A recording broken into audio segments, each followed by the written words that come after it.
आयुर्वेद सरस्वती भाग 93 धृतिभ्रंश वैद्य दिलीप गाडगीळ पुणे। तो धृतिभ्रंश प्रज्ञात का ही एक हिस्सा है और हम जानते हैं कि ये अच्छा नहीं है। यहाँ मुझे निग्रह ही करना चाहिए, लेकिन निग्रह हो नहीं पाता और हम भूल कर बैठते हैं। इसलिए उसको एक शिक्षा देने की आवश्यकता है। और वास्तविक में ये जो व्रत, नियम, उपवास वगैरह सभी जो चीज़ें हैं, वो वही मार्ग है कि हम मन के ऊपर काबू पाने की शिक्षा खुद सीख लेते हैं।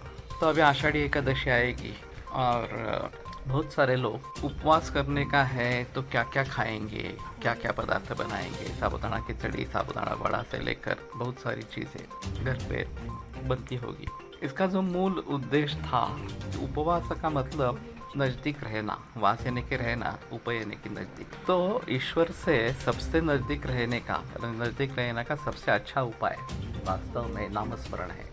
तो उपवास के दिन अगर हम नामस्मरण करेंगे निश्चयपूर्वक, तो उपवास का मतलब सिद्ध हो जाएगा। लेकिन ये होने के लिए हम जो लालची होते हैं कि बहुत सारी चीज़ें खाते रहते हैं, तो उसके ऊपर निर्बंध लगाना अच्छा होगा, ये समझकर उपवास का दूसरा अर्थ जो सामने आया कि लंघन कराना, तो कुछ खाना नहीं। तो ये अच्छा तरीका है कि हमारा पूरा ध्यान ईश्वर स्मरण में ही चला जाएगा। लेकिन ये बात तो होती नहीं है, क्योंकि बगैर खाए रहना ये काफ़ी मुश्किल इस प्रकार का हो जाता है। तो जो रोज़ाना खाना खाते हैं तो नहीं खाने का, दूसरी कुछ चीज़ें खाने की, ये किसी ने डिसाइड कर लिया। और फिर किसी धूर्त व्यक्ति ने साबूदाना, मूंगफली वगैरह को उपवास में समाविष्ट किया। वास्तव में ये विदेश से आया है। मूंगफली जो है वो विदेश से आई है, भारतीय है ही नहीं। फिर भी उसको इतना चढ़ाकर स्थान दे दिया कि वो चलती है, लेकिन मूंगफली का तेल नहीं चलता। रिफाइंड ऑयल किया जाता है तो वो चलता है। ये सब अजीब तर्कशास्त्र है।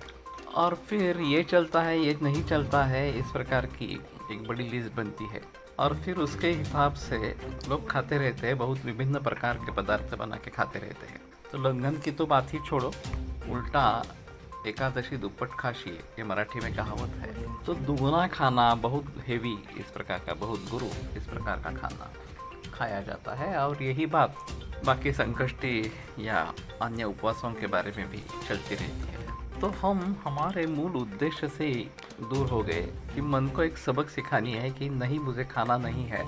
अगर खाना ही है तो सात्विक खाना चाहिए, तो देसी गाय का दूध ले सकते हैं या फल ले सकते हैं। लेकिन फल भी ऑर्गेनिक होने चाहिए। अभी के हिसाब से जो हम खा रहे हैं वो तो जहर खा रहे हैं, बाहर का फल खाते हैं। तो इन बातों को ध्यान में रखते हुए बिल्कुल मिनिमम खाना खाना है, तो बिल्कुल मिनिमम खाना खाना है, और नहीं तो लंघन या उपवास करना है और नामस्मरण करना है।